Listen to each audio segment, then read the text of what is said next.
हर मर्द मोमिन को ये चाहिए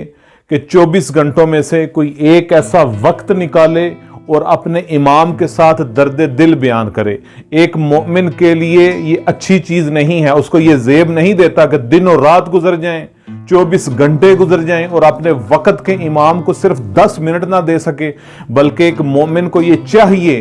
कि वो दिन और रात में किसी वक्त भी जब उसका दिल चाहे तो वो 10-15 मिनट अपने इमाम के साथ गुफ्तगू करे, मफातिहुल जिनान खोल ले, उसमें से दुआओं को पढ़े। अगर दुआ नहीं पढ़ सकता तो अपनी जुबान से अपने वक्त के इमाम से गुफ्तगू करे। उसके 24 घंटे ऐसे नहीं गुजरने चाहिए कि अपने वक्त के इमाम को याद ही ना करे। इसलिए बुजुर्गान इस चीज के बारे में बहुत ज्यादा ताकीद करते हैं कि आपको चाहिए कि थोड़ी देर के लिए ही सही अपना वक्त निकालें और अपने वक्त के इमाम के साथ गुफ्तगू करें। अगरचे आपका दिल भी ना चाह रहा हो, आप थके हुए हों, आपकी तबीयत भी माइल ना हो कि नहीं मैं बाद में जब मेरी तबीयत ठीक होगी, जब मेरी रूहानियत की खास कैफियत होगी तो उस वक्त मैं वक्त के इमाम से बात करूंगा ना। अगर आपका हाल नहीं है, आपका दिल भी नहीं चाह रहा, तब भी आप जबरदस्ती अपने आप को मजबूर करके बारगाह मलकूती महज़र इमाम ज़माना में आप बैठें और उनके साथ गुफ्तगू करें। वो सुनते हैं आयतुल्लाह बहजे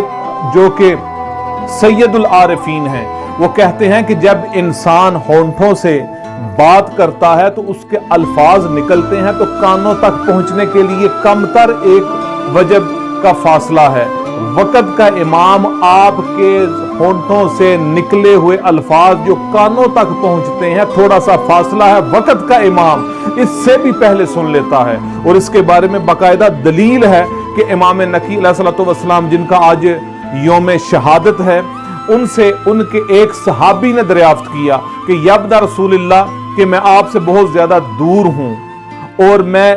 चाहता हूं कि मेरी कोई हाजत पेश आए, कोई मुश्किल परेशानी हो तो उस वक्त मैं किस तरह आप तक पहुंचूं, जबकि मेरा शहर आपसे बहुत ज्यादा दूर है तो उस वक्त मैं क्या करूं, मैं उसी वक्त आ भी नहीं सकता और मेरे लिए कोई एक हाजत है, एक मुश्किल परेशानी है तो उसको मैं किस तरह से बयान करूं। ये उस सहाबी ने इमाम नकी अलैहिस्सलातु वस्सलाम को एक दरख्वास्त खत लिखकर इस चीज के बारे में पूछना चाहा तो अजीजा ने मोहतरम, इमाम ने पता है क्या कहा? इमाम ने फरमाया कि इसको जवाब दो, लिखो इन कानत लका हाजतुन फहर्रिक शफताइक, कि जब भी तुम्हें कोई हाजत दरपेश हो और तुम हमसे तवस्सुल करना चाहो तो उस वक्त अपने होंठों को हरकत दो और कुछ अल्फाज को हम तुमसे दूर नहीं हैं।